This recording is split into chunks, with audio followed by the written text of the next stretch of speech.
Okay, Outlaws, this is a fun one. All right. So a couple days ago, I covered that Paramount also put in a hostile bid for Warner Brothers, beating out Netflix. They offered $108 billion. I believe Netflix offered $82 billion. Now, it's quite a significant difference. Like, if I think it's $80 billion, like $26 billion difference. Now, supposedly, Warner Brothers rejected it, which kind of suspicious. I mean, Warner Brothers stood its ground when the Harry Potter game didn't make genderless bathrooms and all sorts of other weird stuff that activists were trying to push through.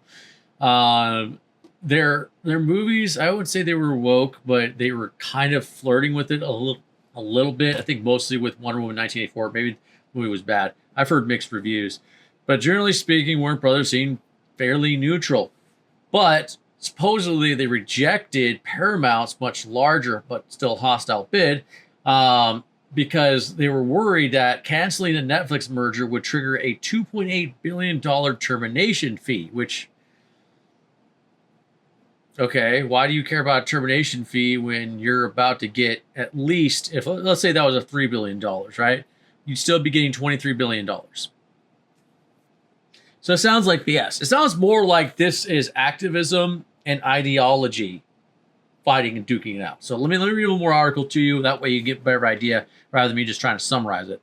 So the Netflix board voted to, no, sorry, the WB board voted to keep the merger agreement it signed last week with Netflix. Decision sends a clear signal, blah, blah, blah.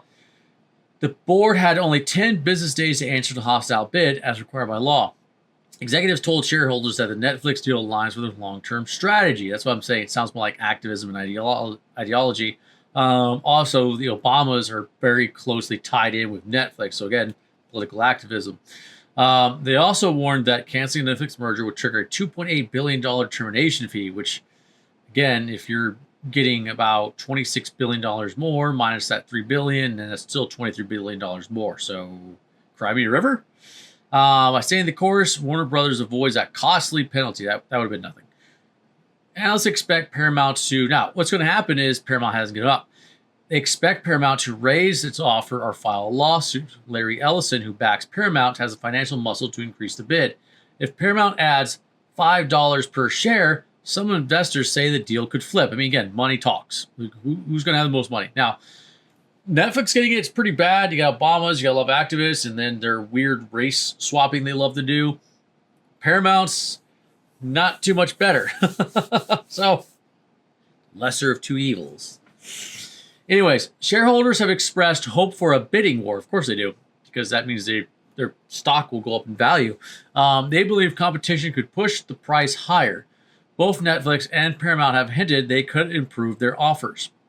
This tug of war creates excitement on the trading floor and keeps the media merger news front page.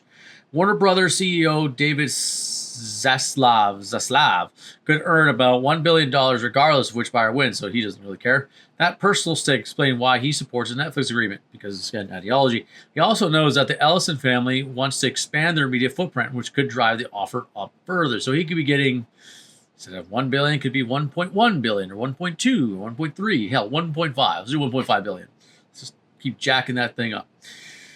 Okay, so both sides remain ready to negotiate. Let's do it. Paramount may raise its bid, and Netflix could respond with a higher price. Next few weeks will determine whether Warner Brothers stays with Netflix or switch to Paramount. Investors should watch for official statements.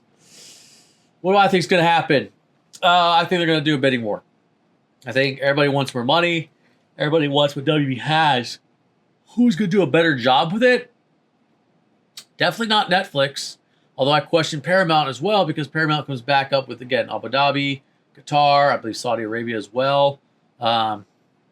Jared Kushner, I know he's part of the Trump family, but I don't really think he's really American conservative. So, in fact, I think he's more of the left wing. So, again, lesser of two evils.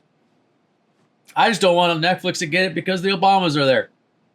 And I've dealt enough with the Obamas. I don't want any more of them. They're obnoxious. All right, Outlaws. Let me know what you guys think. Give me a like, comment, a follow, subscribe. See you next time.